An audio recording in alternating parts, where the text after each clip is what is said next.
Muy buenas noches, guías en formación, ¿cómo se encuentran?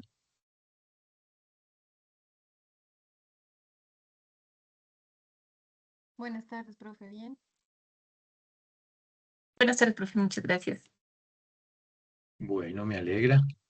Vamos a dar unos minutos más, pero empezamos porque tenemos varios temas. ¿Cómo les fue el fin de semana? ¿Qué hicieron? ¿Algo relativo a la guianza?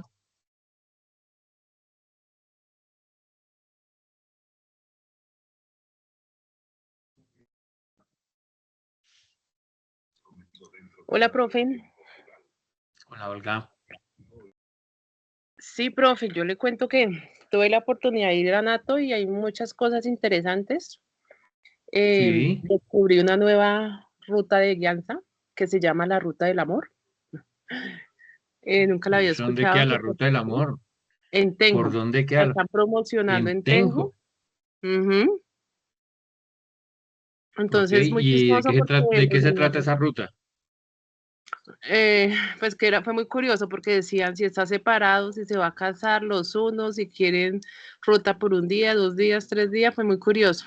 Es una ruta pues de más de 2 días, 2, 3 días y pues lo llevan a senderos, pero pues está involucrado el tema romántico. Entonces, para amor y amistad, pues para el Día de la Mujer, todo el año y pues súper chévere, se lo decoran como lo desee la persona y pues muy llamativo. Y las personas que los guías que lo estaban promocionando, pues súper curiosos en todo sentido. Le personalizaban todo, entonces como algo diferente, algo raro, pero súper chévere. ¿Y es una ruta para parejas o si o el que no tiene pareja ya le dan? No, sí tiene que ir para pareja. Es la ruta Ah, con ok. la pareja, que para aniversarios, para 1 año, 2 años, 10 años, y no hay límite de edad, entonces sí era como curioso.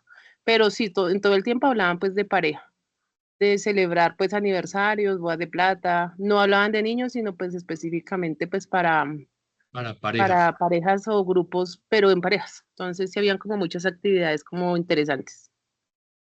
Ok, Olga. ¿Y qué más viste en Anato de diferente? No de todo. Promocionaron mucho a Córdoba, bastante un pabellón. Este año fue curioso porque abrieron 3 pabellones, usualmente son dos, y uno específico pues para Córdoba, pues ayudando pues al tema de, de recuperarse en un poco. Me gustó muchísimo, eso no lo había visto en Facatativá, que están haciendo un tema de emprendimiento, una ruta, una ruta de emprendimiento de todos los, ¿cómo se llama? De la ciudad, los habitantes.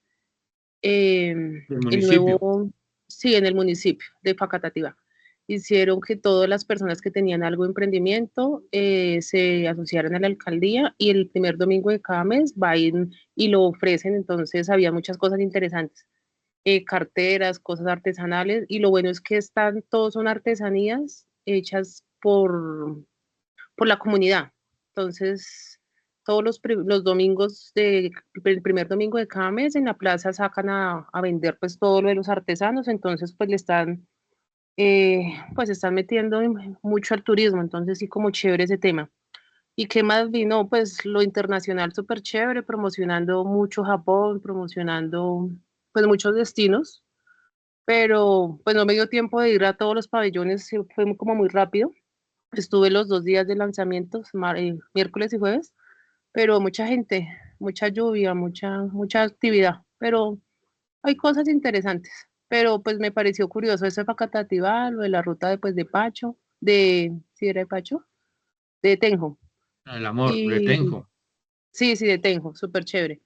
Y no, pues habían muchas personas de emprendimiento creando empresa, pues fueron a hacer negocios, a conocer y utilizando mucho pues el tema del marketing digital, empresas de marketing, no empresas de físicas, oficinas y nada de eso, sino pues empresas como de digital, entonces súper chévere. Ah, bueno, bueno, qué interesante. ¿Alguien más tuvo la oportunidad de visitar la feria de Anato?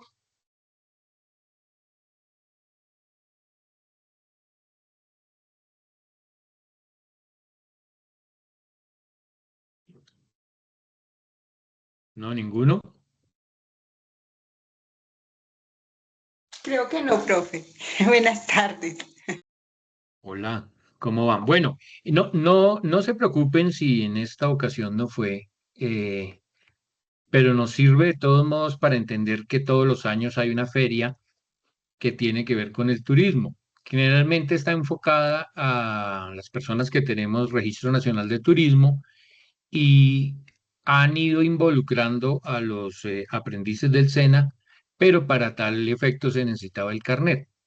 Entonces, ya hemos hablado del carnet, ya se les hizo la recomendación. Entonces, para que lo tengan presente, en este año no se pudo, por diferentes razones, pero también es importante para aprovechar esas ferias, investigar uno y tener un plan de qué va a hacer uno en la feria.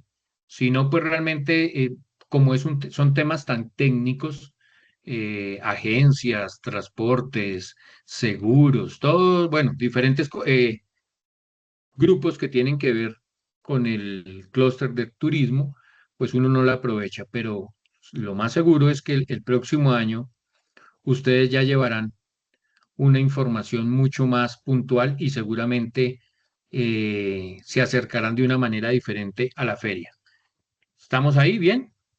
Sí, háganmelo saber con reacción, de esa manera sé que me están escuchando.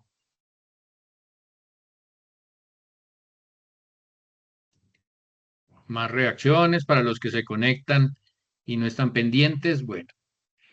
Bueno, grupo, les llegó un correo ayer, ¿cierto? Con relación a las evidencias. ¿Sí? Manita, ¿no? Sí, profe, sí, un llamado de atención, decía. Eso es un llamado de atención, sí, básicamente. Bueno, ¿qué es lo que ocurre? Ustedes iniciaron un proceso con la instructora Nora y el proceso se terminó en diciembre y lo retomamos ahorita en febrero, pero hay personas que deben evidencias, ¿sí? Julián, cuéntamelo. Sí, profe, buenas tardes. ¿Se escucha bien? Sí, sí, sí, dale. Ah, perfecto. Profe, pues es que, por ejemplo, en este caso nosotros tuvimos una compañera que ella ya no se encuentra en la ficha. Ella fue, pues la señorita Laura Pacheco, que su merced me había escrito, me había preguntado por ella. Ella estaba en el grupo de uno de los trabajos que nosotros realizamos.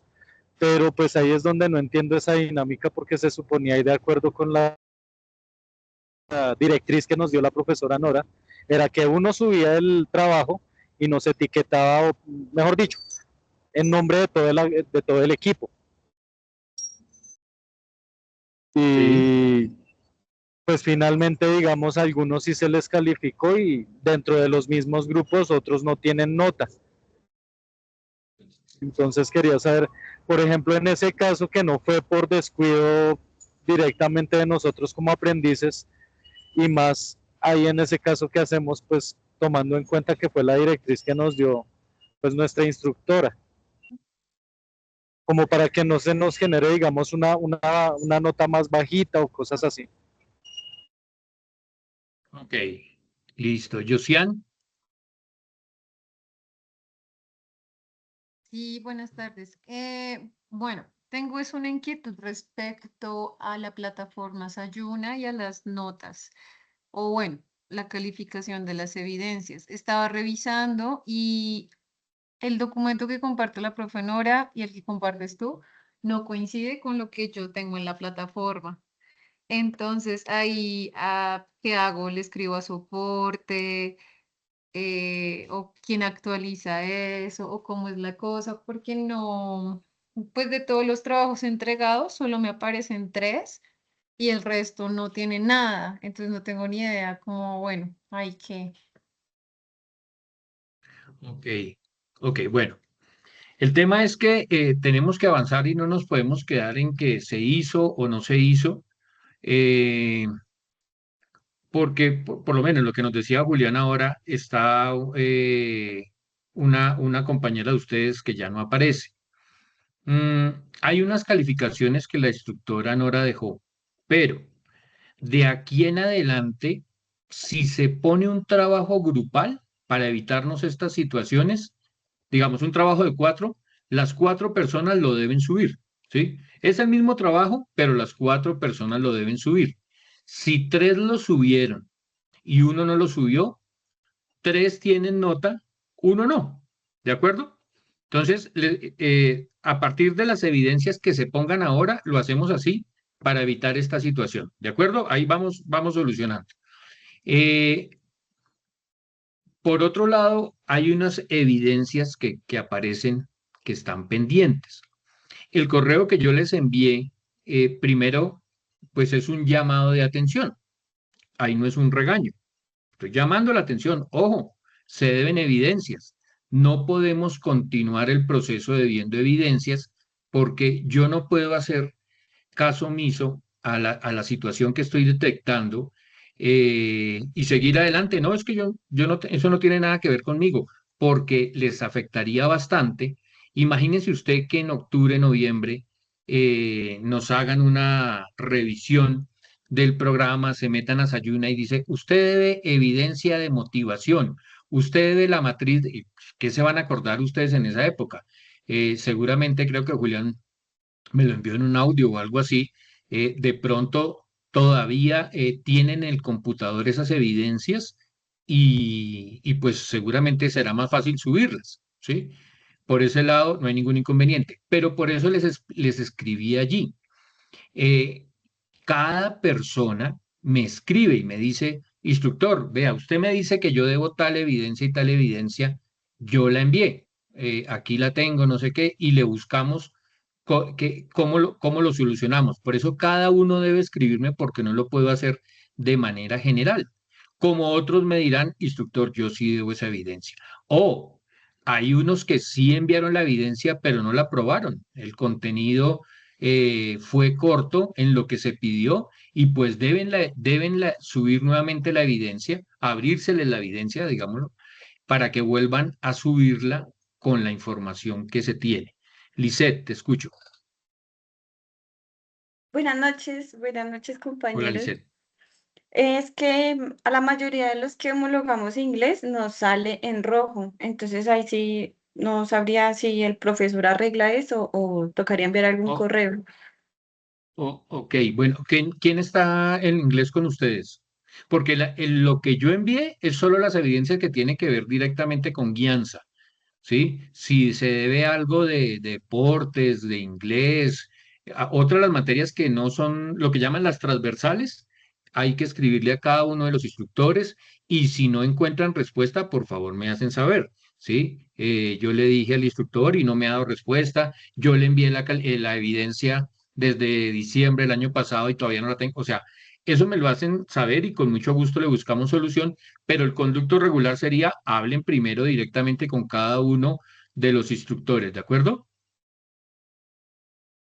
Entonces, en resumen, cada uno vio que le aparece, debe una evidencia. Yo no los estoy acusando, sencillamente les estoy haciendo un llamado de atención. Ojo, que esto es lo que me aparece en Sayuna. Ojo, que esto es lo que esto es lo que yo veo. No, instructor, sí, tal cosa, por favor, reabrir la evidencia porque yo no la probé. Bueno, entonces se hace un compromiso, pactamos una fecha, no vayan a fallar. ¿Sí? No vayan a fallar con esa fecha porque ahora sí, ahí sí tienen que ver conmigo. Me fallaron a mí, al que le hicieron compromiso, ¿de acuerdo? Y de esa manera solucionamos de una vez, no le demos más largas al asunto. ¿Está claro allí? Sí, hágamelo saber con una reacción. Listo. Entonces, de aquí en adelante, las evidencias grupales, cuando sean grupales, y va a haber una que viene grupal, que ahorita les hablo de ella, cada persona debe subirla de manera individual. Afortunadamente, esto que estoy diciendo está quedando grabado para que no digan a mí no me dijo. El que no suba la evidencia, así la haya hecho en grupo, pues yo no le puedo calificar lo que nunca me subió. ¿De acuerdo? Entonces, dejo constancia. ¿Ustedes tienen claro qué es lo que significa una evidencia en borrador?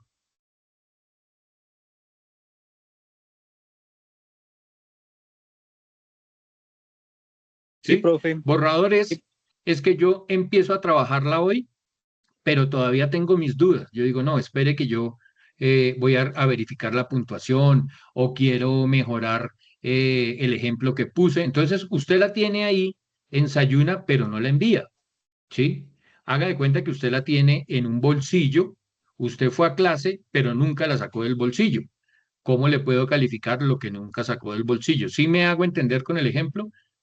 Entonces, si usted piensa que al tenerla en borrador, me la está enviando, no, porque usted podría decir, instructor, usted me calificó una evidencia en borrador y yo no la había enviado, porque había considerado que todavía no la debía enviar. Entonces, para evitar que eso pase, nosotros no calificamos evidencias en borrador. Hay que enviar, más o menos son 3 clics cuando uno entra a hacer una evidencia, como la apertura, el cargue, el envío, son como 3 veces que tienen que asegurarse que den clic para que la evidencia se vaya, ¿de acuerdo? Y si usted nota algo, instructor, le mandé la evidencia que no era, pues escríbame de una vez y ganamos tiempo, porque si usted no me escribe, yo reviso, me doy cuenta que no es, le doy desaprobado, luego le hago un llamado de atención, luego usted, sí, ganémosle tiempo al tiempo. Si usted se dio cuenta que se equivocó, pues diga, me equivoqué y ya, y busquémosle solución, ¿de acuerdo? Sí, de acuerdo, con la manita arriba. ¿O alguna pregunta hasta ahí? Listo. Entonces,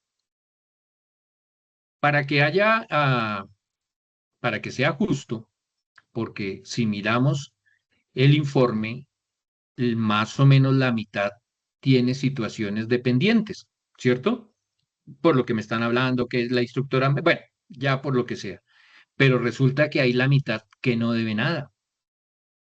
Entonces, ¿por qué en una ficha hay una mitad que no tiene ninguna situación y hay otra mitad que sí? Entonces, pienso que también es falta de atención o vamos a decir que sea un desconocimiento. Por eso arranco la clase de hoy hablando de esto, por eso está quedando grabado, por eso ustedes pueden volver a mirar lo que grabamos el día de hoy para cualquier claridad y si todavía quedan dudas, escríbame.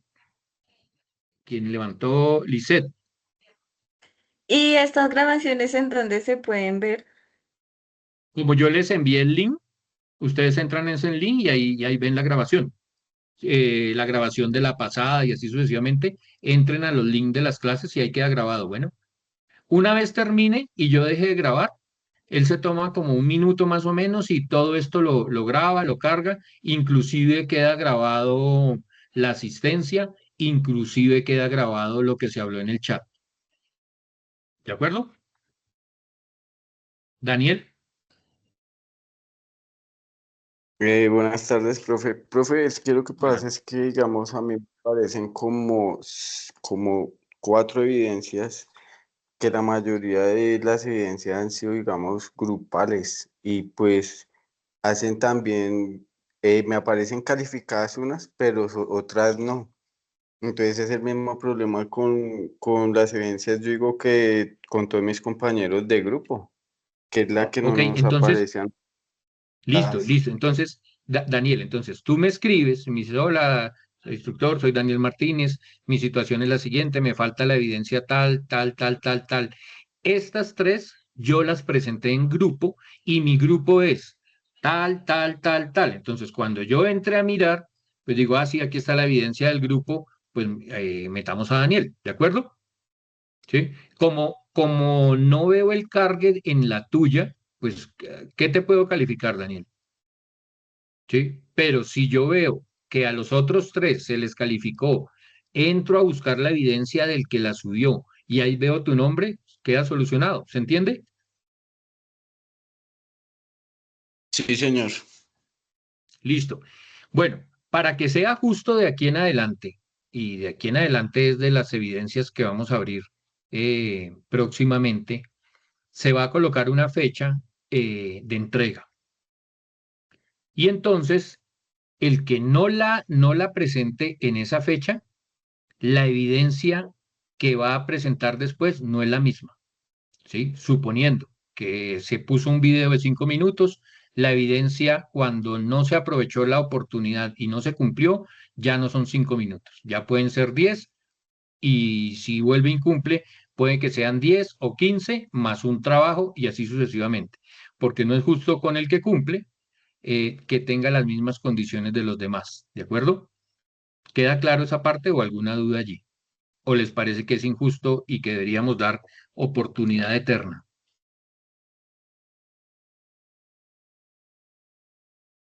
Listo. No es justo, profe, está bien. En el SENA, y yo pues, estoy hablando del SENA, pero en varias entidades del Estado comúnmente pasa que el día del vencimiento todo el mundo quiere entrar y al tratar de entrar las plataformas colapsan, ¿sí? Recomendación, no esperen el último día al último minuto, ¿sí? Y no me digan, instructor, es que la plataforma estaba caída. Se cae la plataforma minutos antes de la fecha de vencimiento. Vuelvo y les digo, esto está quedando grabado. Se cae la plataforma, no espere al último día, al último minuto, ¿sí? Para la excusa, instructor, yo no la presenté porque es que la plataforma se cayó. Aquí le envío 11:59, ¿sí? Eso pasa, no esperen al último día. Ustedes vieron que les compartí todos los horarios hasta diciembre, ¿cierto? ¿Sí? ¿Sí los vieron? ¿No? Ok. Están compartidos todos los horarios hasta diciembre y está compartido el, ¿cómo se llama? El horario por los temas. ¿Qué tenemos los martes? ¿Qué tenemos los viernes, el sábado y el domingo cada 15 días? ¿De acuerdo? Una cuestión, vamos a este tema, esta clase de ahora, se puede, ya estuve revisando el programa, vamos relativamente nivelados, pero esta clase puede darse cada 15 días, no es necesario que sea cada 8 días. Sin embargo, dejaríamos, por ejemplo, esta semana tenemos formación, la siguiente no. Eh, en la siguiente podríamos cuadrar una sincrónica para tratar temas específicos de la ficha, algo de media horita, ¿sí? Me ayudan y definimos un día específico para que no dejemos tantos días sin hablarnos. Yo los extraño, ¿verdad? Me hacen falta, entonces tratemos de una vez por semana comunicarnos en la semana que no hay formación, cosas muy puntuales, ¿de acuerdo? Y dejamos una semana de formación, ¿les parece? Entonces, hace 8 días tuvimos una clase, eso nos permite jugar con algo que ya les voy a contar. Josian, Sí, es que estaba recordando un poco el Excel que nos enviaste. Entonces, una pestaña tiene el horario sí, son trimestral, dos. ¿cierto? ¿Dos Excel? ¿O dos Es una, pestañas? es uno solo con 2 hojas. Ah, sí, señor, eso. Entonces, mi duda es con la primera pestaña que dice horario trimestre. A ver si te Sí, entendí. Solo quiero hacer la aclaración, a ver si es que yo entendí mal o qué. Entonces, tú nos dices que hoy para la martes, sesión del sábado y del domingo, este sábado y este viernes, sábado y domingo, entonces dice así, todo el semestre vamos a ver biología y matemáticas no, los todo, sábados, todo el trimestre, todo perdón, el trimestre. trimestre, el trimestre, discúlpame. Entonces, todo el trimestre que va Sí, hasta abril sería biología y matemáticas sábados y bueno, temas de comunicación y bueno, otros temas de técnicas para potenciar el turismo los domingos, ¿sí? sí, o sea, tenemos martes 2 clases Ajá, conmigo 2 martes y el domingo 2 clases, ¿sí? sí. El viernes creo que tienen inglés, creo que Sí, el viernes señor. es inglés, Sí, con y el, Camilo y el Chávez. sábado biología y matemáticas. Eso es durante este trimestre. Listo, no va a variar, no, no hay nada que te hayan dicho como vamos a cambiar de clase, sino que sábado sí o sí, sábado, viernes y domingo es eso, ¿cierto? De cada 15 días. Sí, Entonces señor. ahí te vas a la otra pestaña, ¿sí? Sí, Que cada 15 días ese tema. de acuerdo. Sí, que este 6, 7 y 8, pues sería 6 inglés, 7 biología y matemáticas y 8 contigo, mañana y tarde. Y en 15 días repite. Perfecto. Profe, entonces aprovecho y te pregunto lo siguiente. Dado que el domingo es votaciones, tú tienes clase normalito con nosotros, ¿sí? Ya habla, ese es el tema y ya les cuento qué fue lo que hicimos.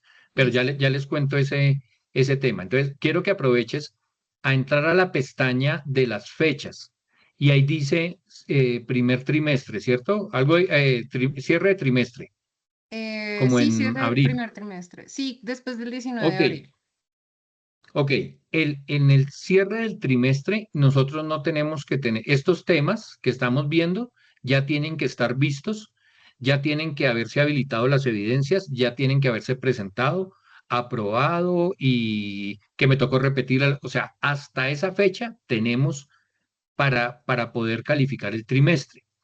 Después de ahí, pues entonces se complica porque cuando yo califique, si alguien debe una evidencia, a él le coloco que ese trimestre lo perdió, ¿sí? Y entonces se le empieza a acumular el otro trimestre con evidencias del anterior, ¿de acuerdo? Entonces, ya tengan presente esa fecha.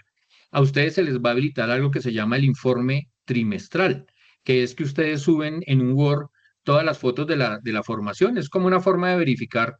Yo hago lo mismo, pero desde el instructor mostrando a los estudiantes.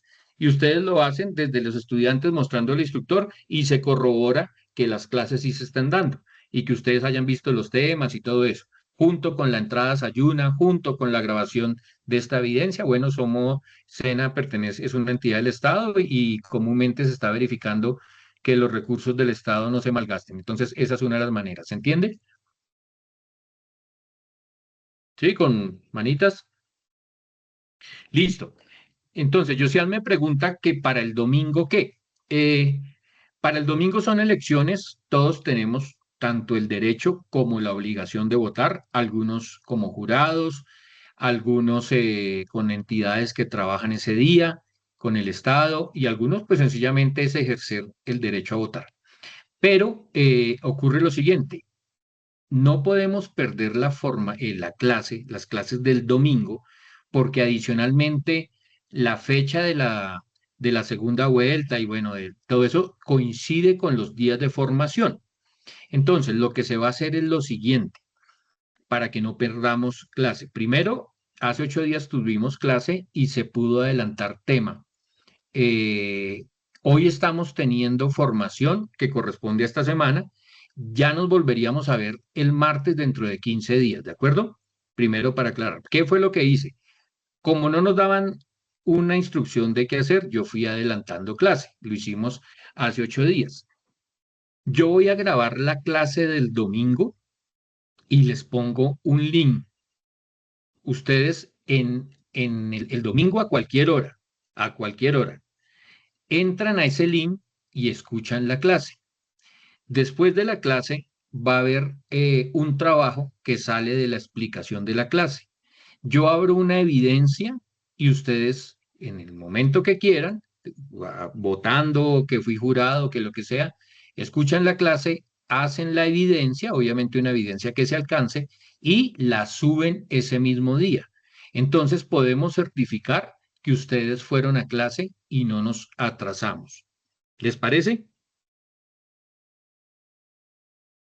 ¿Que durmieron? Ok, entonces, Perfecto, no profe. perdemos clase, no perdemos clase porque, pues imagínate, si este domingo, ¿quién pierde? O sea, el domingo en la mañana, el domingo en la tarde, luego segunda vuelta se repite, creo que son tres, ¿no? Entonces, imagínense, va a coincidir siempre con la fecha de nosotros y nos vamos a atrasar muchísimo. Se cierra el trimestre y esos temas quedan ahí volando. Entonces, de esa manera, por lo menos para este fin de semana va a ser así. Yo grabo la clase, entra a la hora que quiera entrar, ve la clase, hace su evidencia, la sube y listo.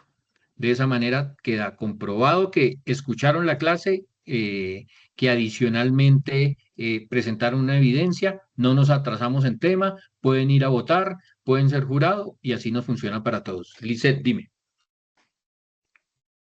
Qué pena, profe, no entendí. ¿La evidencia se envía solamente ese día?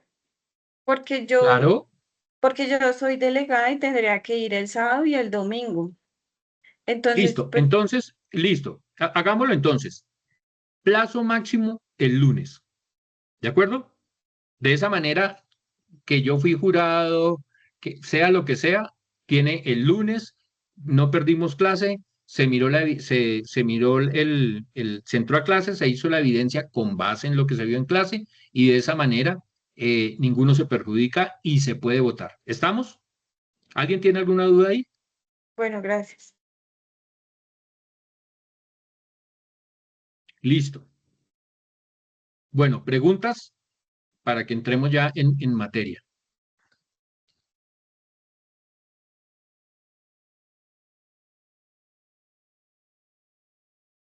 Buenas noches, Juan profesor Manuel, cuéntame. Carlos. Hazme un Sí, cuéntame. favor respecto a lo que nos mandaron, nos compartieron dos archivos para mirar los trabajos que nos quedan pendientes. Uno que estaba marcado en color rojo y verde y otro que estaba marcado en X. ¿Le hacemos caso a cuál? ¿Cuál? Perdón, ¿de cuál me estás hablando? De los trabajos pendientes del primer trimestre.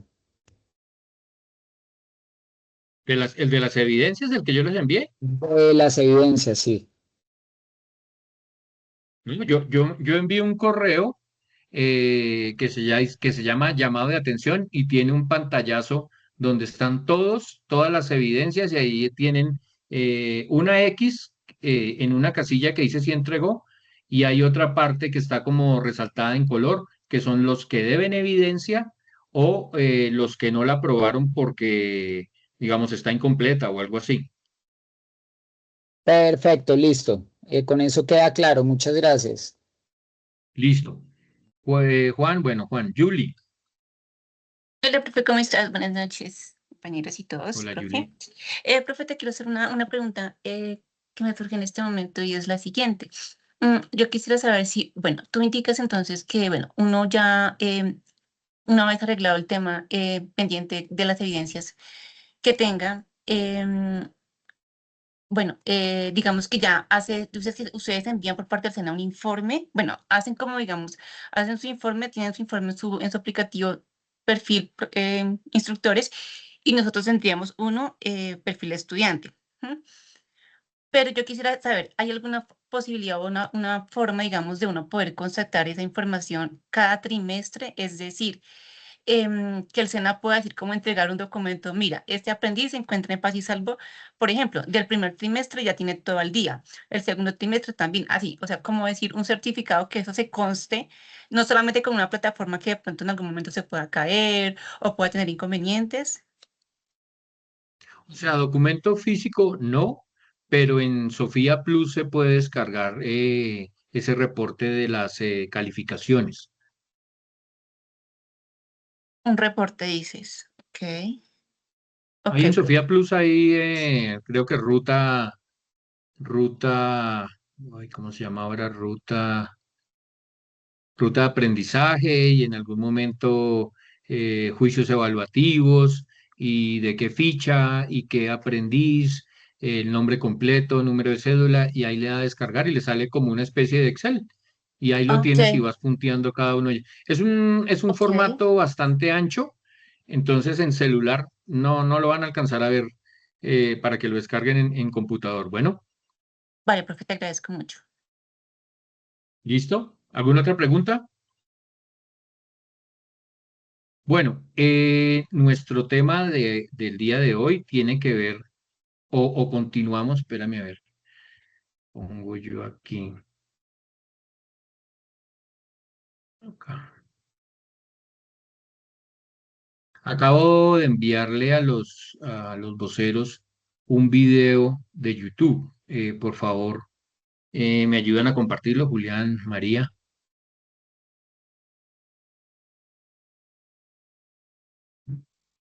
Este video, ¿sí? ¿Por qué se los envío? Porque ustedes saben que en este momento, si yo transmito este video, lo más seguro es que se vuelva lento, ¿sí? Entonces, ¿ya todos lo tienen? Por favor, es que aquí dejo de compartir para ver, permítame, dejo de compartir para poder ver sus reacciones. ¿Sí? ¿Sí lo tienen ya todos? Háganmelo saber a través Sí, ya lo tenemos. de una reacción. Listo. Este es un video. Espere que aquí no salió publicidad. Este es un video que tiene que ver con la tragedia de Armero.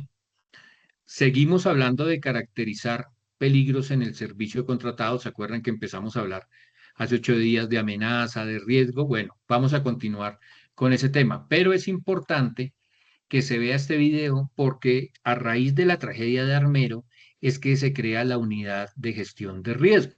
Antes de la tragedia de Armero, eso no ocurría. Entonces, para que vayamos como al mismo tiempo, pongámoslo a partir de este momento. Gracias por continuar con nosotros. Voy a guardar silencio y en 12 minutos volvemos a hablar. 40 años. Pero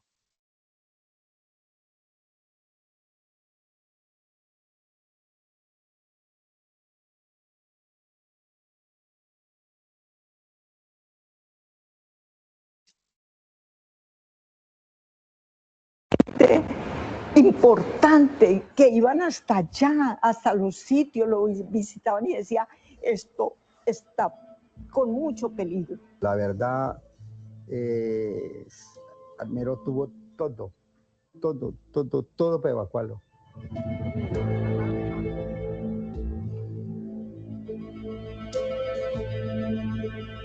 El dolor de los sobrevivientes de Armero quizás no desaparezca nunca y siempre tendrán en su corazón una pregunta. ¿Se pudo evitar tantos muertos en esta tragedia? El profesor Gustavo Wilches Chautz, quien ha dedicado su vida al estudio del manejo del riesgo por geoamenazas, piensa que en 1985 existía suficiente información para que los funcionarios de la época tomaran decisiones para atenuar la tragedia. Por supuesto que se pudo evitar. Yo estaba trabajando en el SENA en esa época antes. Hicimos una serie de eventos, uno en Ibagué, uno en Popayán, y era precisamente advirtiendo lo que podría pasar en Armero si hubiera una erupción. Y resulta que en ese momento el entonces ministro de Minas dio la orden de que había que suspender eso, que no había que crear más pánico. Belisario Betancur era el presidente de la República, Iván Duque Escobar, el ministro de Minas, Eduardo Alzate García era el gobernador del Tolima. Por eso el profesor Wilches Chautz asegura que los desastres no son naturales, son consecuencia de una mala gestión del riesgo. Una de las insistencias de por qué hay que quitarle el apellido naturales a los desastres es porque es una forma como de ocultar responsabilidades. Como usted sabe, ya asentamientos humanos habían sido destruidos 2 veces antes en el mismo sitio donde por tercera vez construyeron Armero. Y ya con todo esto... Abraham Salazar es ingeniero hidrólogo y por esos días miembro del Comité de Emergencia del Tolima. La semana anterior a la erupción, yo subí al Nevado, bajé el domingo 10, pasé por Armero y llegué a Ibagué, pero muy preocupado porque efectivamente había tomado unas fotografías del resquebrajamiento que tenía el glaciar, ya era muy evidente.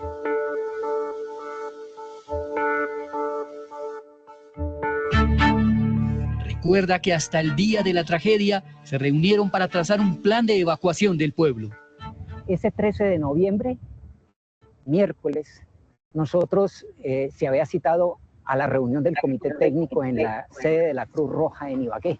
¿A qué horas? 6 de la tarde. Nosotros cuando llegamos a la reunión pues no sabíamos nada de lo que estaba sucediendo allí en el volcán. Pero la cuestión es de que esa reunión duró de 6 a 8 y ese día la Cruz Roja presentó un estudio que venía desarrollando desde hacía unos meses atrás. Cuántos hospitales habían, cuántas enfermeras, cuántos doctores, cuántas camas, bomberos, cuántos policías, batallones, las vías para poder evacuar. Fue un estudio para el manejo en caso de que hiciera erupción el volcán Nevado del Ruiz, que se presenta prácticamente a la hora que salimos de la reunión a las 8 de la noche, 1 hora antes de que el volcán hiciese erupción. En ese momento, nadie podía sospechar que 3, 4 horas más tarde Armero ya no existiría. Para nosotros fue muy impactante porque salimos de la reunión para nuestros hogares y al otro día, muy temprano, nos fueron a buscar que con Armero había desaparecido. Pero ¿cómo así? La noche anterior estábamos viendo el plan de manejo y de evacuación y casi aproximadamente 1 hora después el volcán hizo erupción. 3 horas después habían más de 23.000 personas muertas y al otro día por la mañana un pueblo entero había desaparecido. Era esto de no creer. ¿Atrapado en un trabajo rutinario? ¿Quieres la oportunidad de comenzar de nuevo? Muchas personas quieren más estabilidad. Aunque el volcán entró en actividad en 1984, solo hasta en septiembre del siguiente año fue tomado en serio, recuerda Marta Calvache, en esa época una joven geóloga con estudios en geotermia y años más tarde una de las vulcanólogas más reconocidas del país. Hubo una erupción el 11 de septiembre, cayó ceniza en Manizales y digamos que ahí sí toda Colombia supo algo del Nevado del Ruiz. A raíz de eso, el Ingiominas, con la información que ya había de este número de erupciones que había en esos estudios, elaboró en un tiempo récord la primera versión de lo que hoy se llamaría mapa de amenazas. Que ese documento lo que decía es, mire, estos son los ríos, por aquí pueden bajar estos flujos de lodo y Armero está ahí, ¿no es cierto? Calvache, que años después se convirtió en la jefe de geoamenazas del Servicio Geológico, dice que el tiempo era corto y no era fácil explicar este tipo de fenómenos naturales, porque para la gente del Tolima, el Ruiz era algo muy lejano. Yo me acuerdo que se hacían algunas charlas desde antes del mapa, después del 11 de septiembre, digamos, más gente y organizaciones querían escuchar más de lo que uno sabía. Y llegar a la parte de Tolima y Armero, como que a uno lo oían hablando del Ruiz, y como la gente no era ni mucho menos, digamos, como que muy inquisitiva, pero uno sentía, oiga, usted debería estar en Manizales, el Ruiz es el de Manizales, ¿qué tiene que ver con nosotros? Había un escepticismo ante un eventual desastre en los funcionarios del orden central, y en Armero, su alcalde también vivía momentos de angustia porque nadie lo escuchaba, recuerda el entonces concejal Jorge Montealegre. Eso fue pues dramático ese día porque nosotros hicimos reuniones extraordinarias del Consejo con el Comité de Emergencia, que es la Cruz Roja, la Defensa Civil, el Consejo, el alcalde, el comandante de la policía, el cura y el comandante de bomberos. Y resulta que llamamos al gobernador y el tipo nos tiró el teléfono, a Alexandre García. Dijo, no, eso es una vaina jaramillista, no pasa nada. Tampoco pasó nada ese día como a las 9 p.m., cuando la operadora de Patiburrí, corregimiento de San Pedro en la parte alta de la montaña, alcanzó a llamar al comandante de los bomberos para advertir que bajaba una avalancha. Según su hija, no lo escucharon. Y se fue para la alcaldía. Entonces mi papá dijo, yo voy a tocar la sirena. Entonces le dijeron, si usted toca la sirena, lo metemos a la cárcel, porque eso puede generar un momento de pánico y puede suceder una tragedia más grande. Eran otros tiempos y era muy complejo tomar decisiones sobre un mapa de riesgos que advertía una inmensa avalancha. Aún hoy, con todas las herramientas tecnológicas, sigue siendo complejo, dice Marta Calvache. Pues en algunos hasta decían eso es irresponsable sacar ese tipo de mapas, ¿no es cierto? Porque tampoco se sabe cuándo va a ser la erupción. El volcán está dando unos indicios, puede ser que sí haga erupción, puede ser que no haga erupción. ¿Cuándo va a ser? No sabemos. Cuando yo hablo de millones de metros cúbicos de material, millones, ¿cómo yo lo incorporo, no es cierto? Y lo primero, ¿le creo o no le creo? La avalancha llegó al pueblo y las cifras son impresionantes. Este es el informe del IMAT, antiguo Instituto de Hidrología y Meteorología, hoy IDEAN, que en 1988 hizo el modelamiento hidráulico que explicó la dimensión del evento volcánico. Esta avalancha baja con un caudal aproximadamente de 23.600 metros cúbicos por segundo. Era el caudal. O sea, casi 10, 11 ríos Magdalenas de Girardot. La velocidad era de 8 metros por segundo y la altura era de 44 metros. Con una altura de esas y a una velocidad prácticamente de 25 kilómetros por hora, pues todo lo que iba encontrando, todo lo derribó, y lo que dejó en pie la primera avalancha lo terminó de tumbar la segunda. Y por eso cuando llegamos a Armero no había ni una casa, ni la iglesia, ni los edificios, ni las postes de la luz, no había absolutamente nada, era como ver un desierto. Al final, ningún funcionario del Estado fue responsable por las omisiones. El alcalde falleció con los suyos en la tragedia. El único que se sometió a un juicio moral de sus paisanos fue el comandante de los bomberos, que perdió gran parte de su familia, pero logró sobrevivir. La gente lo culpaba porque le decían palabras groseras, porque que él no había hecho nada por el pueblo. La gente era como un resentimiento hacia él. Me dolía porque él lo había perdido todo, lo había perdido todo. Pero bueno, yo digo, yo entiendo a la gente, porque esto ha sido un dolor muy grande, muy grande. Una dolorosa lección que aprendió el país. Todos los expertos consultados coinciden en que Colombia no es la misma. Hoy conocemos la vulnerabilidad del territorio y se debe manejar el riesgo para que no se convierta en amenaza. Así no se repetirá otro desastre como el de Armero.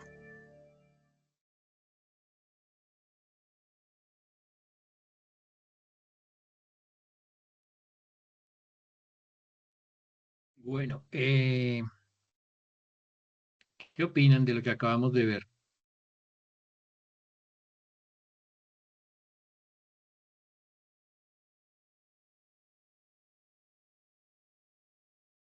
Lisette, cuéntame.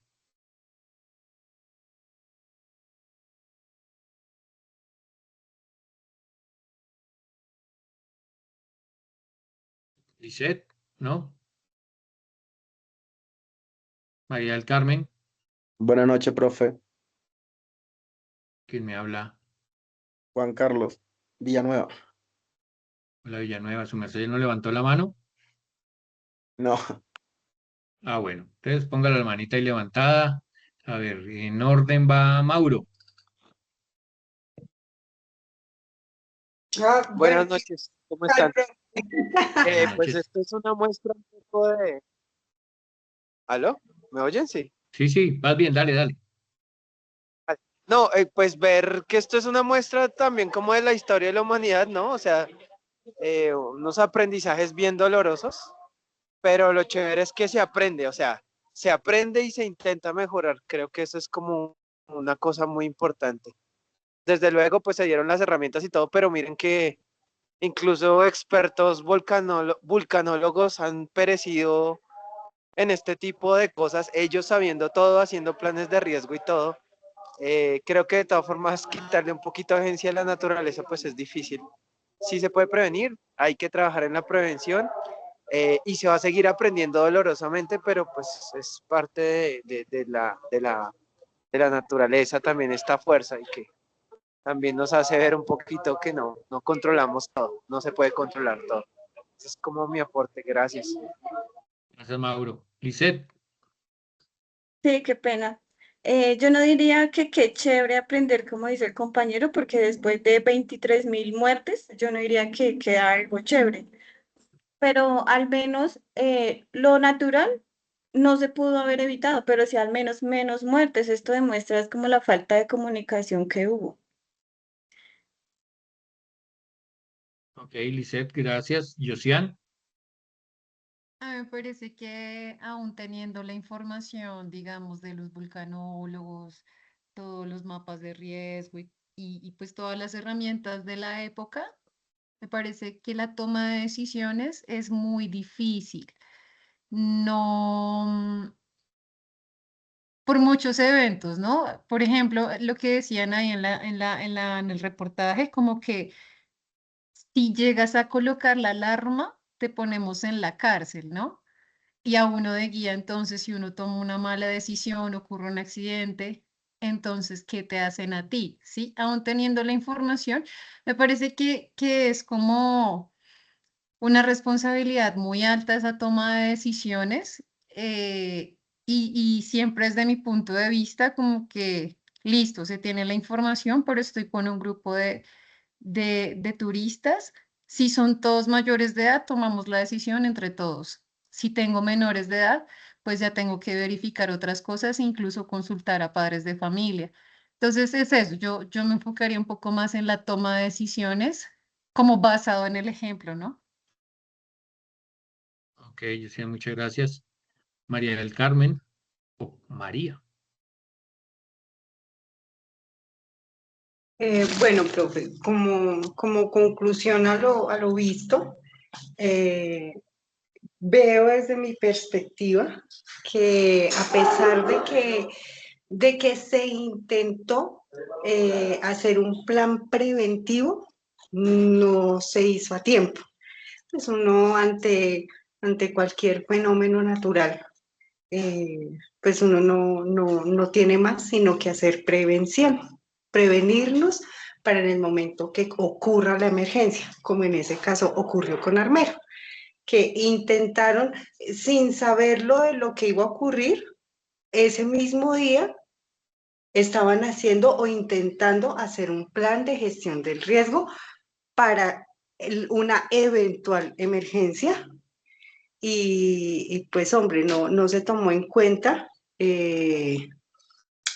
o no se hizo a tiempo. A veces la toma de decisiones en bomberos a uno le enseñan o le dicen a uno primero está la vida de uno, ¿sí? Antes que porque uno ocasiona otra emergencia, ya es rescatar a un bombero.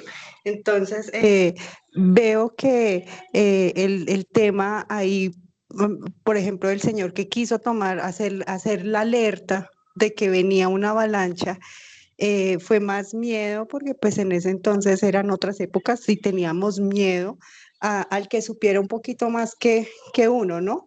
Pero pues a veces uno tiene que actuar por instinto ante una emergencia, ante alguna situación de emergencia, pero siempre y cuando pues no se tome en riesgo la vida ni de los demás ni de uno mismo. Pero pues sí, aunque ahí veo es como la importancia siempre de tener un plan de gestión ante cualquier emergencia, ya sea un fenómeno natural o algo, eh, no sé, no natural, sino que sea ocasional o que ocurra por ciertas circunstancias. Ese es mi aporte. Bien. Gracias, María. Juan Manuel.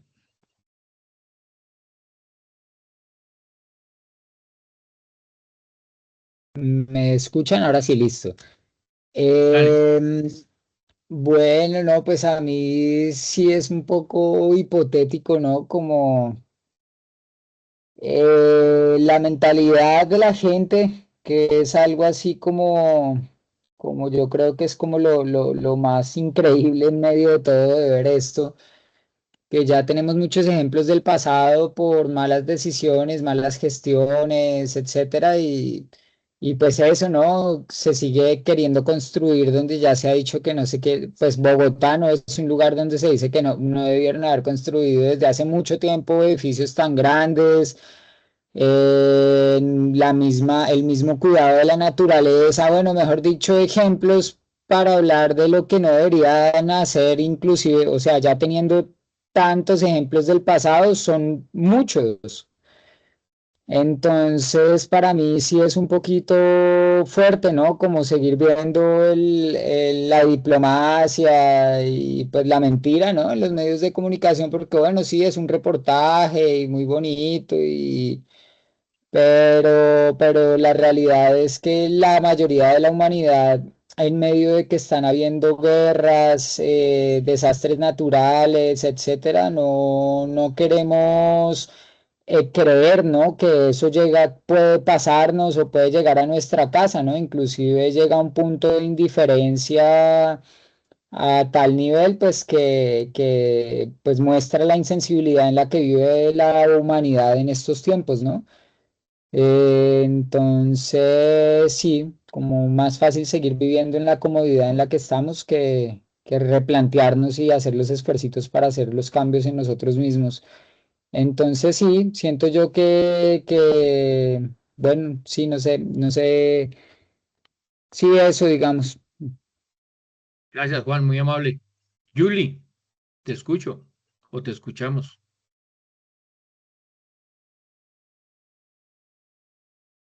Hola, profe, ¿cómo estás? Buenas noches. Bien. Em, Hola. bueno, pues de antemano, pues muy interesante el video. Pues nada, yo también quiero comentar que pues me parece que pues es muy importante como también el aprender siempre cómo a escucharnos un poquito más.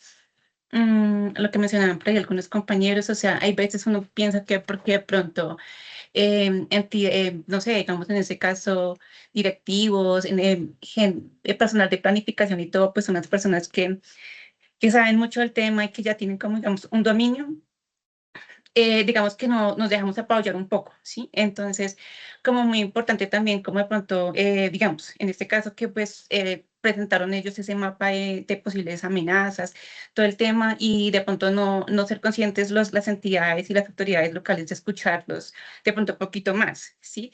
Entonces, es como que la enseñanza que nos deja a nosotros como guías, aprender cómo a identificar o aprender a escuchar esos pequeñísimos riesgos que de pronto puedan haber, que podamos percibir y aprender cómo a darles como la importancia que merecen, por más pequeños que puedan ser en su momento. Obviamente, pues esto no quiere decir que lo que pasó pues no es pequeño, por supuesto, pues se sabe la magnificencia y el impacto tan nefasto que tuvo pues aquí para los colombianos y demás, pero pues realmente es como eso, como muy importante no ignorar las advertencias, las pequeñas y posibles amenazas que se puedan presentar.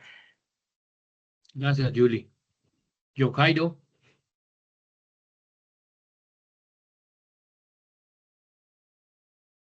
¿Cuál de los Sí, dos, buenas profe? noches. Hola. Mi opinión al respecto es que pues venimos siempre con el tema de que hacemos después de la situación y es una cultura muy colombiana.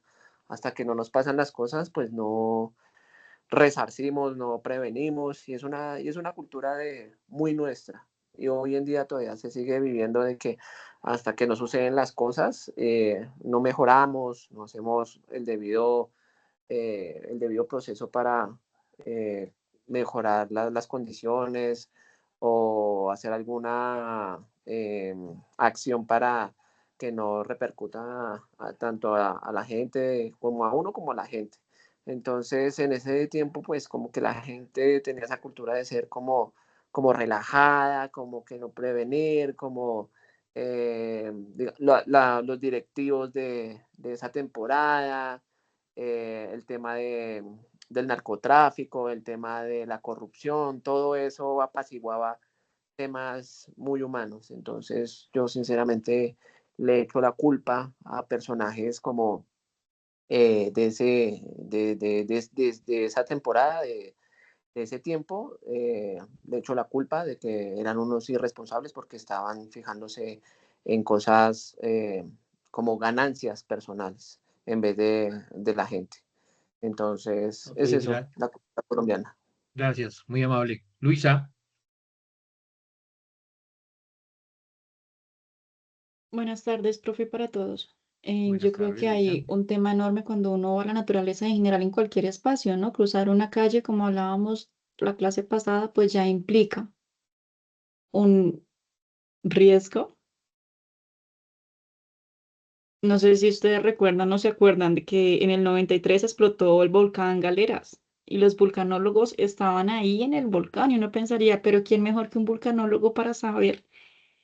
Pues uno se imagina que si ellos que eran los expertos no se dieron cuenta, expertos internacionales, pues es porque hay cosas que sencillamente uno no puede prever. La naturaleza actúa.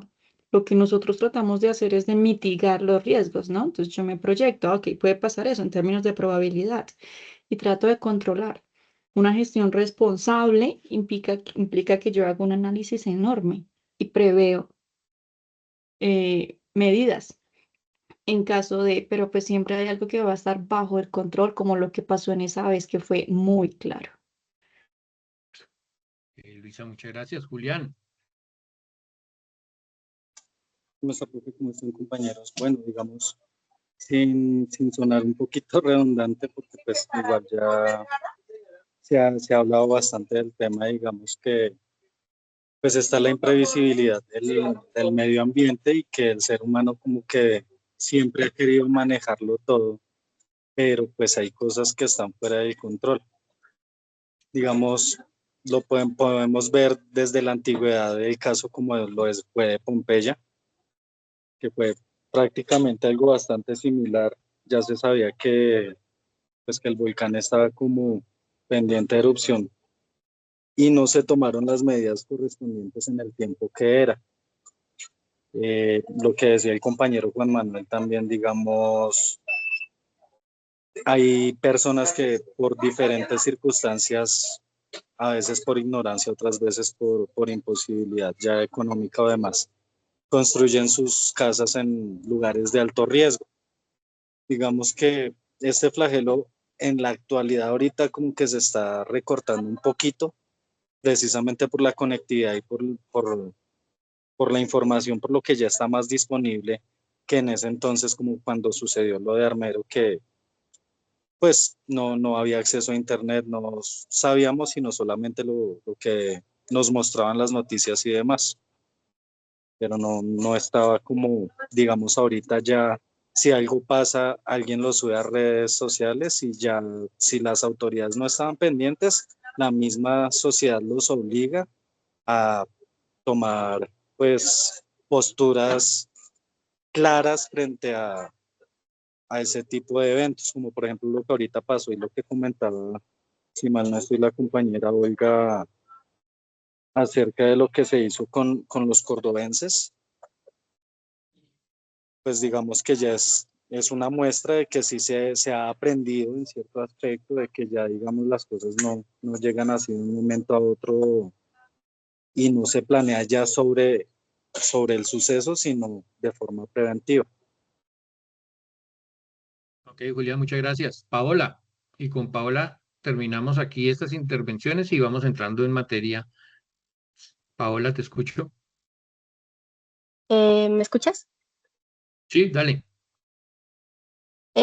Pues era algo que nadie podía evitar porque era un hecho natural, pero sí hubo negligencia por parte de esas personas porque no creyeron que el riesgo fuera tan grande. Entonces, en dado caso, hay veces que sí se puede evitar, pero en otros dados casos, como mis compañeros dicen, no se puede evitar. Entonces, esa era. Pero sí fue Ok, muy triste la historia. listo. Bien. Bueno, pues ustedes han llegado a las conclusiones eh, de lo que tiene que ver con la prevención y es, bueno, primero, no podemos hablar de desastres naturales. Los desastres no son naturales. Que ocurran en la naturaleza es diferente, pero un desastre no es natural porque, como nos han dicho, pues hoy en día estamos en una era de tecnología, hay muchas cosas que pueden pasar. Predecir cuándo será un terremoto, eh, exactamente no, pero por lo menos días antes empezar a ver que hay una serie de situaciones que están indicando que la probabilidad aumenta, eso sí puede pasar. La cantidad de ceniza, bueno, una serie de variables que pueden prevenir es otra cosa. Entonces, desastres naturales, no, desastres en la naturaleza sí, que se pueden prevenir, sí. Como decía Juan, eh, bueno, el territorio cuando ha sido ocupado por agua, vuelve. Bogotá, un gran humedal, y cuando se inunda, cuando llueve muy fuerte, se inunda. ¿Sí? Varios barrios que comúnmente tenían la característica de ser humedales, no importa lo que le hagan, va a volver a inundarse. La Candelaria, sitio por donde circulaban los ríos que alimentaban, digamos, a las casas, vuelve a llover en estos días y nuevamente pasan por allí. Lo que pasa es que algunos están canalizados, está el acueducto, pero sin embargo sigue ocurriendo. Entonces, primero quitémonos de la idea de que los desastres son naturales. Sí se pueden prevenir, porque si no se pudieran prevenir, nosotros no podríamos hacer recorridos de naturaleza, ¿sí? Cuando uno elabora una matriz de riesgo, es decir, tomar una serie de características y de la actividad que voy a hacer, el perfil de las personas, el sitio, si estamos en invierno, si es verano, bueno, todo eso, cuando yo lo pongo, ¿sí? Esta columna contra una fila me da una serie de variables y yo identifico dónde se puede presentar riesgo. Entonces, yo determino, por ejemplo, para ir a determinado sitio es mejor ir en época de verano.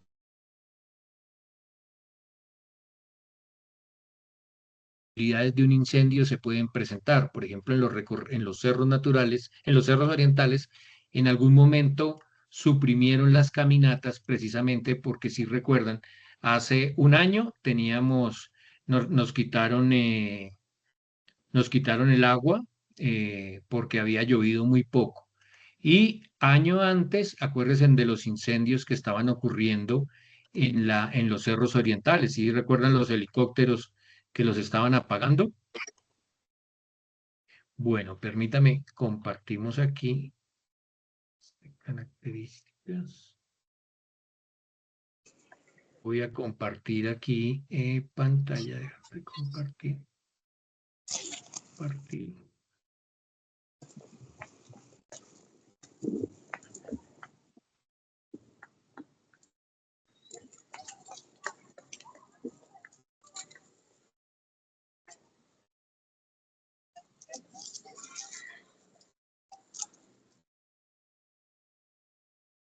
Listo. Entonces, voy a enviarle esta presentación a los voceros para que por favor se la compartan. Tienen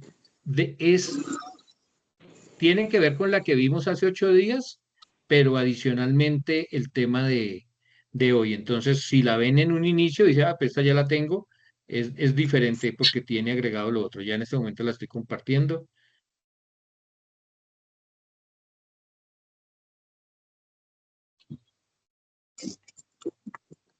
Oye, voceros. Listo. Ya la tienen allí. Por favor, Julián o María me ayudan compartiéndola con los compañeros. Y por favor me confirman cuando la tengan.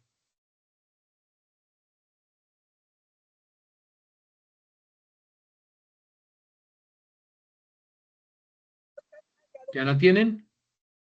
Ya la envié. Ok, entonces abramos la presentación. Es que comúnmente cuando es así se pone lento. Abrámosla entonces.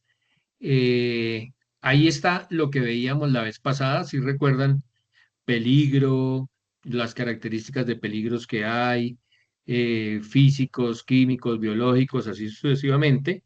Sigamos bajando hasta la diapositiva 19, que dice gestión y administración del riesgo.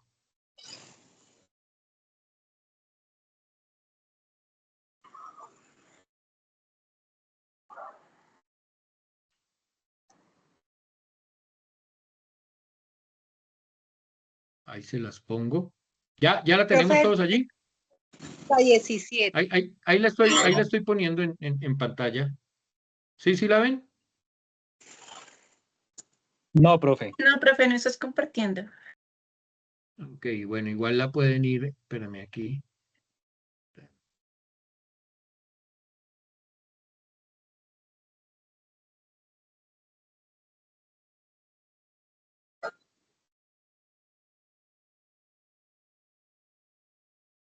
Listo. ¿Ya la pudieron abrir entonces todos de la que les envié con los voceros? ¿En qué página, perdón? Desde la página 19, la que dice Gestión y Administración del Riesgo en Colombia.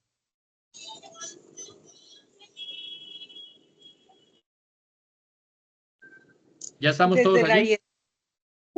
De la 19, sí. Viene una hoja en blanco, la 18, y la 19 dice gestión y administración del riesgo.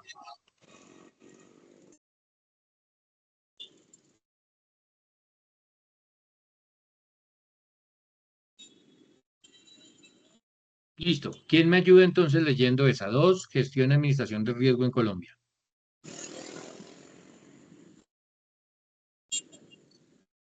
A ver, la leo. Sí. Un momento, voy, que es que ya voy, ¿qué me dice? Ya estoy aquí, ya, gestión y administración del riesgo en Colombia. La gestión del riesgo de desastres GRD es un proceso social que incluye el conocimiento, la reducción del riesgo y el manejo de desastres para garantizar la seguridad de las personas y el patrimonio. Ok, entonces, en ese orden de ideas se garantiza, ¿sí?, tanto a las personas primero y luego también al patrimonio. El patrimonio en general entendido como lo que cada uno considera valioso, y ya hablaremos entonces de patrimonio. Resulta que esta gestión nacional de riesgos se crea después de lo de Armero.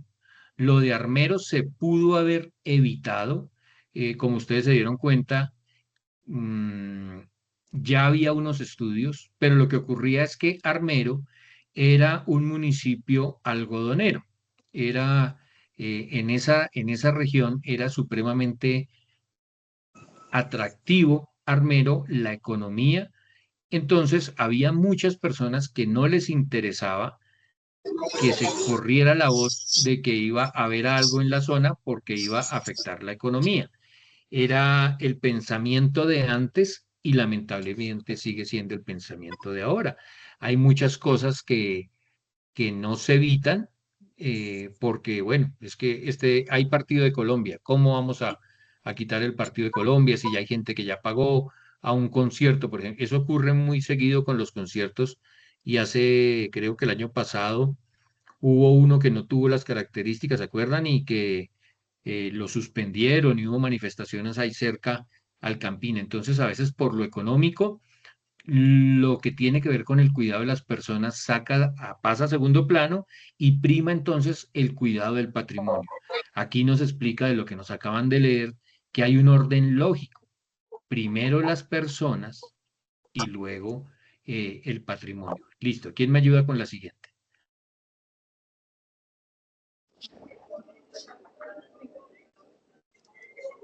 Yo, profe. Julie. Julie, dale. Listo. Entonces dice, gestión y administración del riesgo en Colombia. Entidades responsables y su alcance. El país opera bajo el Sistema Nacional de Gestión del Riesgo de Desastres, SNGRD, liderado por la Unidad Nacional para la Gestión del Riesgo de Desastres, UNGRD.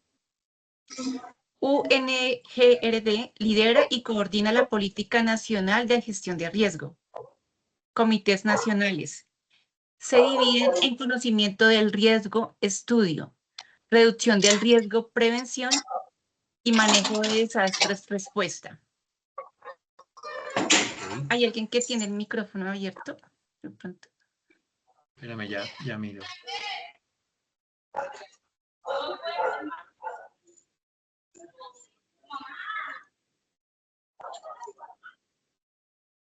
¿Ya sigue? Ok. Entidades territoriales. Gobernaciones y alcaldías son las responsables directas en sus municipios. El guía debe conocer los planes municipales de gestión del riesgo de su zona de operación. Cuerpos de socorro, Cruz Roja, Defensa Civil y bomberos para la respuesta inmediata. Listo. Entonces, ahí estamos viendo, una cosa es el Sistema Nacional de Gestión de Desastres y la otra es la unidad. Entonces, uno es la entidad y otro todo el sistema que agrupa, ¿sí? Todo lo que estamos viendo aquí. Vemos entonces que está la unidad de gestión de riesgos, que hay una zona que tiene que ver, que hay otra entidad que son los comités nacionales, que ellos ayudan con la prevención y con las respuestas. Hay unas entidades territoriales que tienen que ver con gobernaciones, alcaldías, digamos desde lo macro a lo micro, y cuerpos de socorro que tienen que ver con los que comúnmente son los que ponen el pecho. La Cruz Roja, la Defensa Civil, bomberos, es decir, todo lo otro es los que se organizan a planear y ellos son los que realmente ejecutan. Listo, ayúdenme con la siguiente, por favor. Profe, ¿te puedo hacer una pregunta? Sí, claro. Y qué pena, sí, el desconocimiento. Digamos, bueno, entonces tú dices que esta entidad, SNGDRD, bueno, esta entidad lidera. No, ese es el sistema.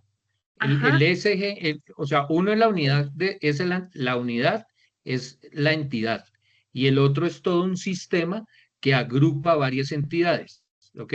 Es importante tener en cuenta que no es lo mismo.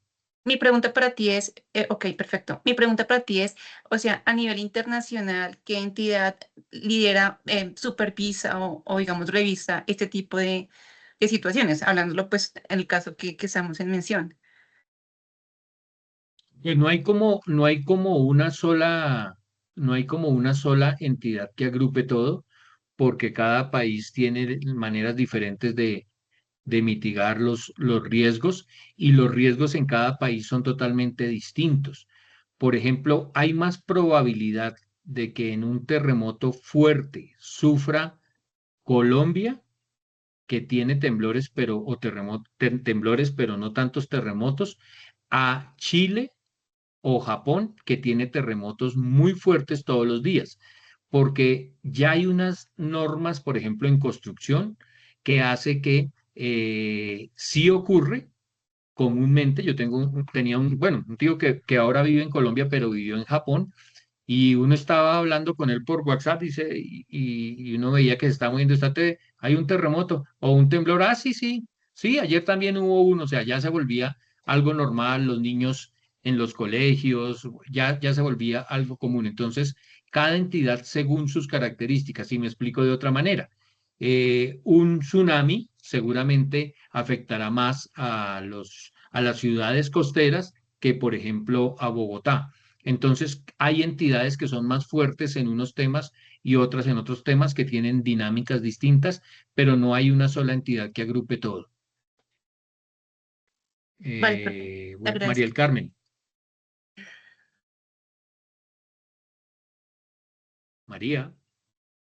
Sí, profe, pues que yo tenga entendido, respondiéndole a Julie Paola, la gestión de riesgo a nivel internacional es Cruz Roja y Bomberos Internacionales. Ellos dos lideran los cuerpos de emergencias a nivel mundial, y pues, lo que su merced comenta también es cierto. Hay muchos países donde no hay guerras, entonces al ejército hace las veces de bomberos o de todos estos temas de emergencias. Ellos, bueno, entonces depende del lugar donde uno se encuentre, los que lideran son unos cuerpos o otros, pero por lo general a nivel mundial los que lideran los cuerpos de rescate o de emergencias a nivel mundial es Bomberos y Cruz Roja, Bomberos Internacional y Cruz Roja.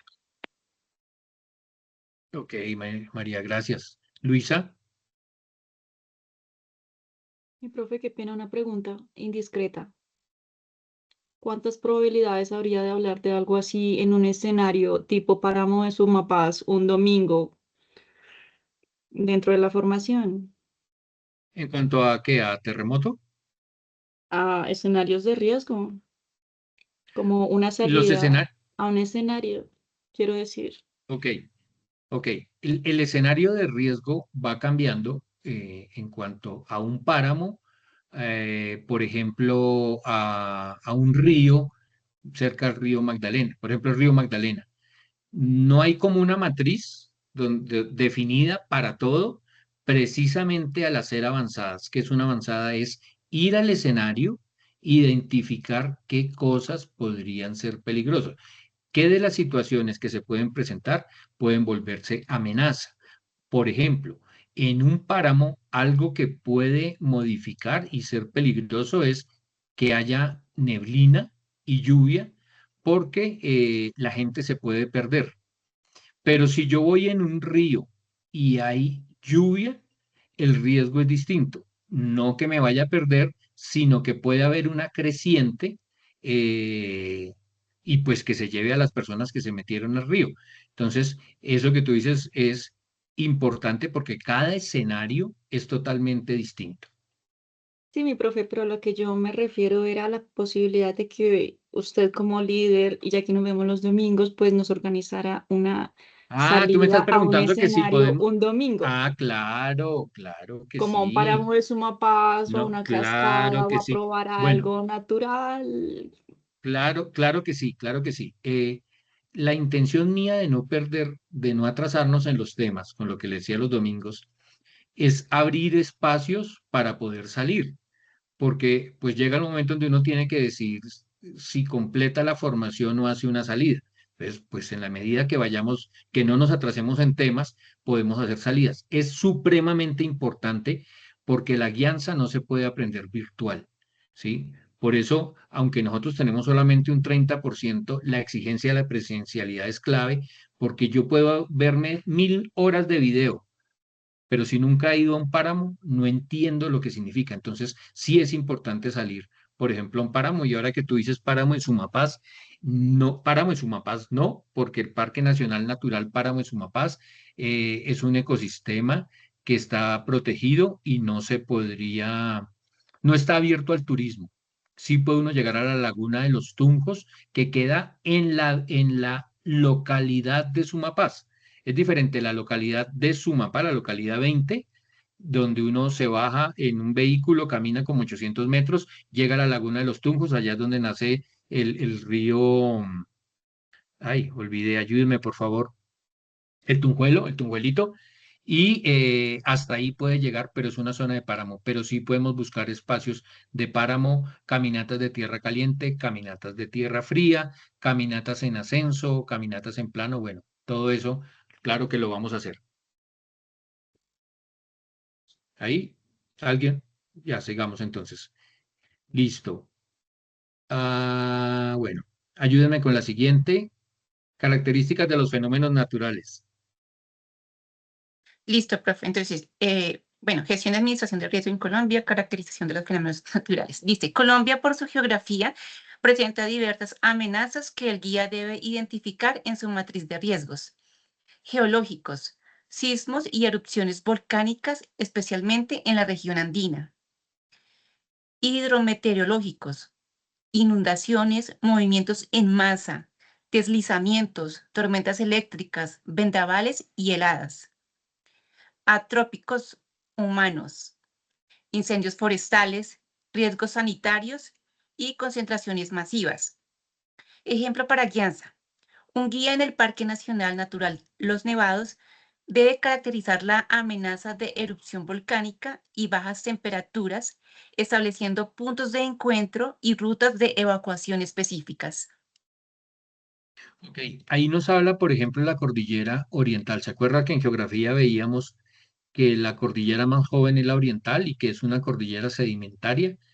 ¿Recuerdan de pronto ustedes cuál es la zona donde más tiembla en Colombia?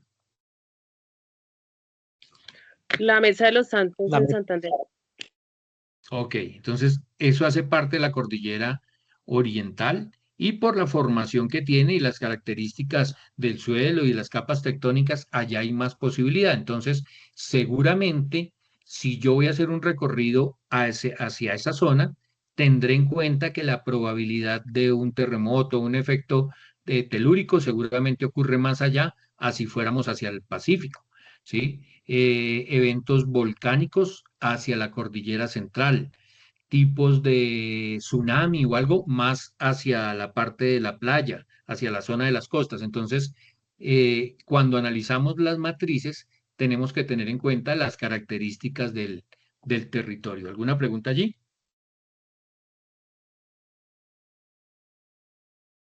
Listo. Entonces, ayúdenme con la siguiente. La 22. Ah, bueno, aquí ya habla de unas leyes.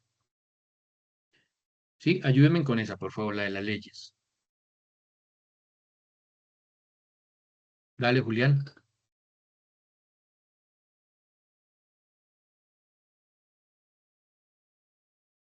Listo, profe, permítame un momentico. Dice, que se me entró a la presentación mal.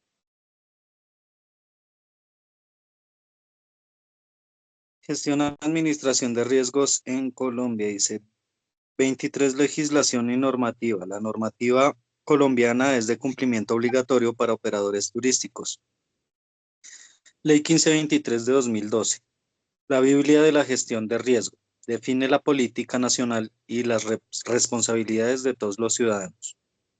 La Ley 2427 del 2024 establece la enseñanza obligatoria de la gestión de riesgo y cambio climático, vital para la formación de nuevos guías.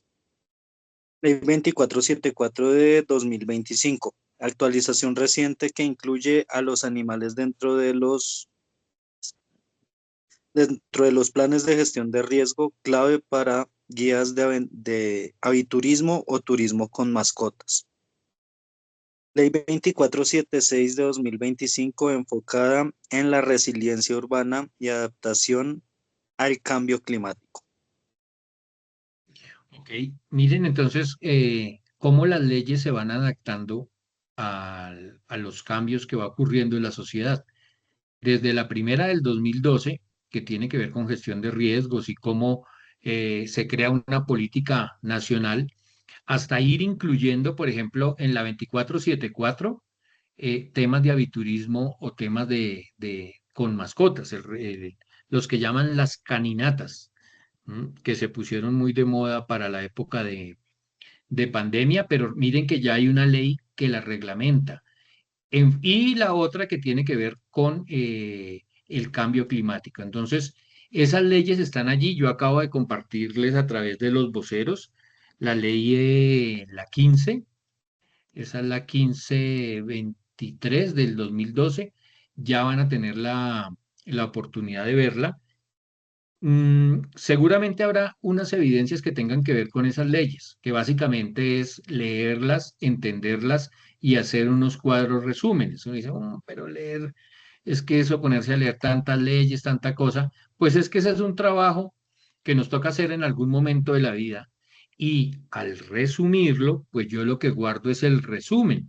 Y de vez en cuando voy leyendo el resumen que hice de la ley, entendiendo cuáles las generalidades, de qué habla cada uno, ¿sí? Y los aspectos específicos. Entonces, ahí ya se los acaba de enviar María para que la tengan presente. Listo, ayúdenme con la otra. Y vamos a darle una aplicación a ese tema de esa ley, que yo entiendo que puede ser ladrilluda, sobre todo si aquí hay algún abogado, ¿no? En esta ficha no, hay unas fichas que sí tienen abogados. Eso pelean cada vez que se les califica. Pero bueno, ¿vamos bien allí? No, somos honestos, profe. Listo. Listo. Miren, entonces, ¿cómo es la aplicación? Uno dice, bueno, pero todas esas leyes, ¿para qué si yo no soy abogado? Entonces, miremos este ejemplo práctico. ¿Quién me ayuda ahí leyendo ese ejemplo práctico?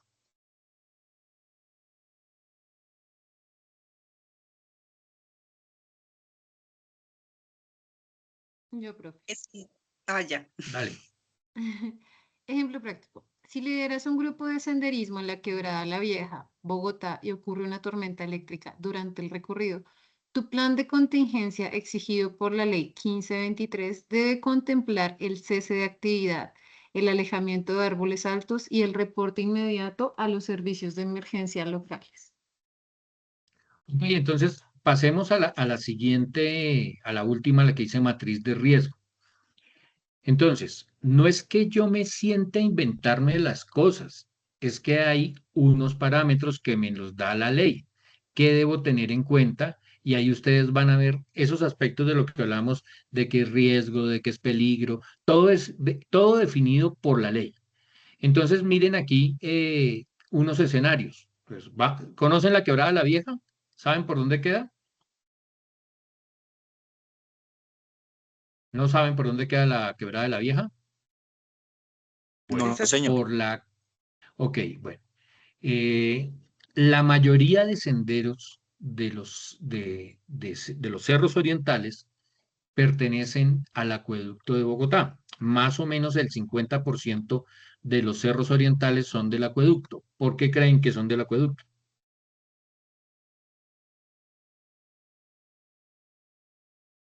Julián. Porque yo creo que son los especialistas en el tema y tienen bastante conocimiento, entonces le dejan el control a alguien que tenga la suficiente experticia para ello. Ok, bueno, sí, Julián. Los cerros orientales son un pulmón, son la columna ecológica de Bogotá, una ciudad de más de 10 millones de habitantes. Entonces, muchos años antes de la llegada de los colonizadores, pues este era un territorio indígena, un territorio donde el agua bajaba y baja todavía en los cerros orientales. Entonces, con el tiempo se dieron cuenta que cuidar los cerros orientales nos permite tener vida. El agua, ¿se acuerdan de dónde viene el agua que tomamos en Bogotá? ¿Sí recuerdan? ¿Se acuerdan que hablamos del Amazonas, el río Volador choca con la cordillera oriental, llueve en Chingaza, embalse San Rafael? Bueno, entonces eso es lo que ocurre con los cerros orientales y por eso es que lo cuida. Esos senderos los administra el Acueducto de Bogotá. Invitación, busquen la página del Acueducto de Bogotá, la que tiene que ver con los senderos, y cuando tengan la oportunidad vayan a los senderos que tienen habilitados el acueducto, que son seguros en la medida que se hacen en ciertos horarios. Hay una capacidad de carga. ¿Recuerdan qué es capacidad de carga? Es como la cantidad de personas que pueden estar en un territorio sin afectar el ecosistema.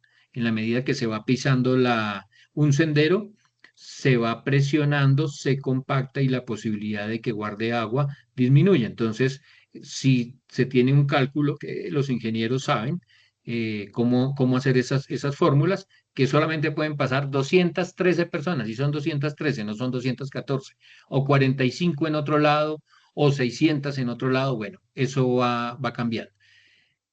Quebrada la Vieja. ¿Me vas a preguntar algo, Juan?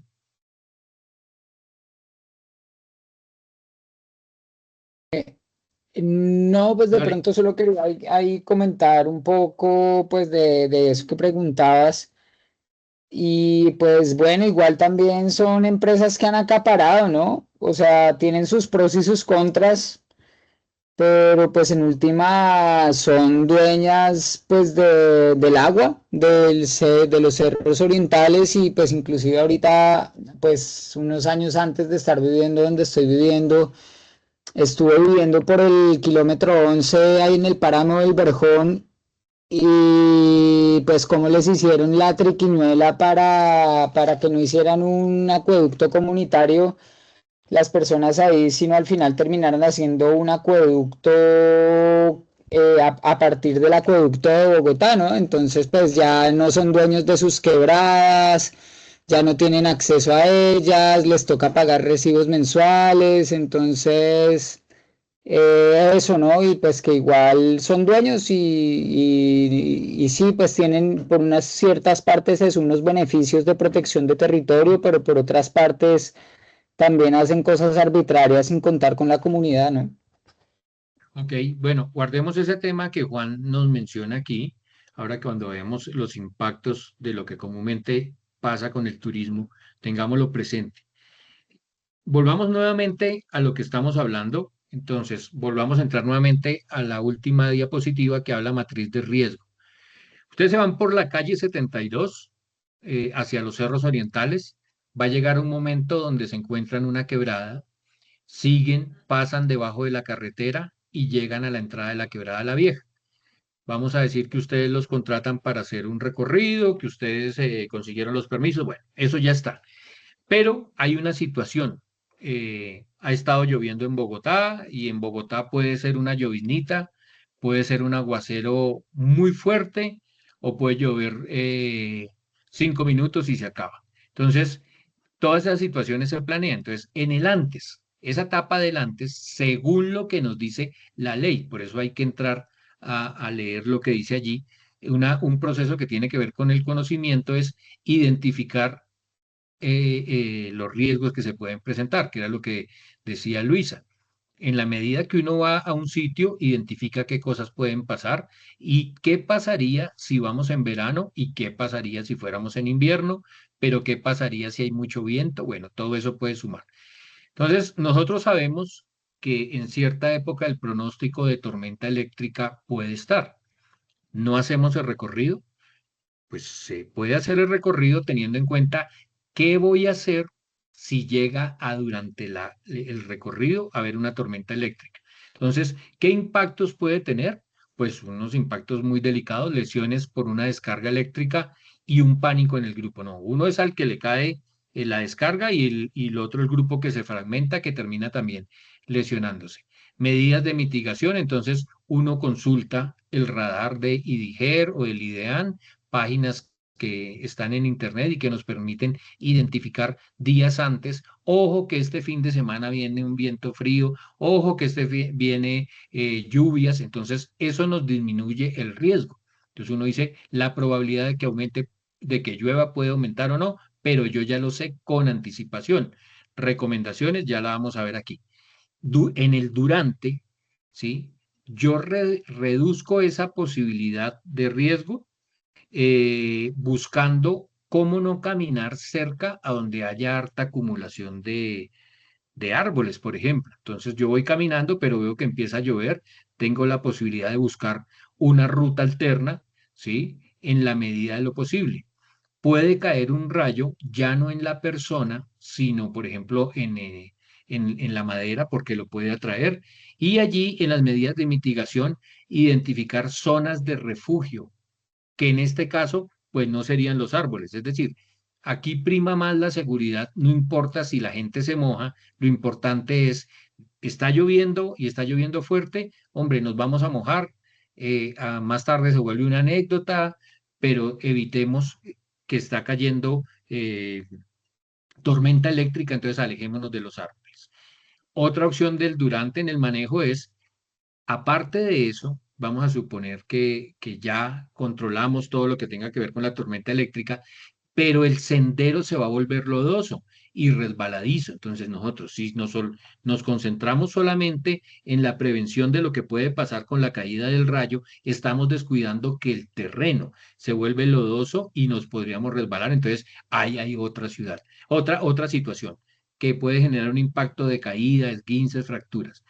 Por lo tanto, se le recomendaría a las personas que van a hacer esa caminata el uso obligatorio de calzado con agarre, no necesariamente bota, preferiblemente bota, pero pues para nosotros los que trabajamos en guianza, tener una bota, tener un impermeable, tener ciertas cosas de pronto es más fácil para una empresa que nos contacta para prestar un servicio de personas que son oficinistas y que salir a los cerros orientales es toda una experiencia. Numeral me salió un jaguar, numeral esto es inolvidable, sí, porque es algo que comúnmente ellos no están haciendo, entonces se les recomendaría para prevenir, ojo con el calzado y si pueden utilizar algún tipo de bastón.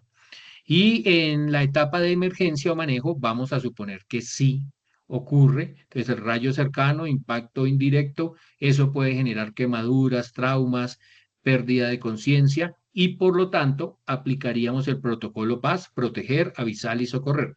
Es decir, analizando todas las posibles situaciones, evitando que pase, ¿sí? Disminuimos el riesgo.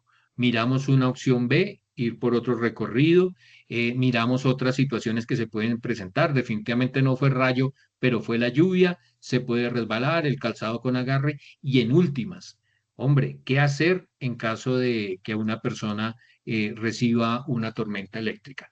Es claro, ¿para qué sirve leer todo este tipo de leyes y aplicarlos, llevarlos a las situaciones prácticas? Es decir, siempre imaginarnos lo peor, no desde un punto de vista negativo, sino si yo preveo las situaciones más adversas que se puedan presentar, el día que se presenten, con la tranquilidad del conocimiento, que ya sé qué hacer y llamo a tal persona y llamo a la otra, y si no tengo celular, tengo un radio. Y si la persona se resbaló, Ya sé que a la entrada hay una camilla, bueno, todo eso lo prevemos y así evitamos la mayor cantidad de riesgos. ¿Alguna pregunta ahí? Juan Manuel, ¿tienes la mano levantada o se te quedó del anterior? Se me quedó el anterior. Ok, ¿alguien tiene alguna pregunta allí?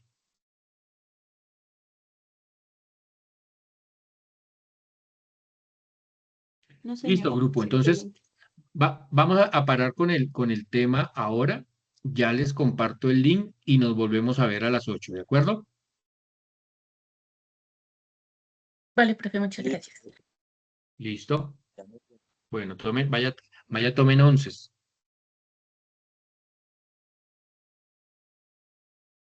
Listo, profe, ya nos La vamos. cena, profe. Listo.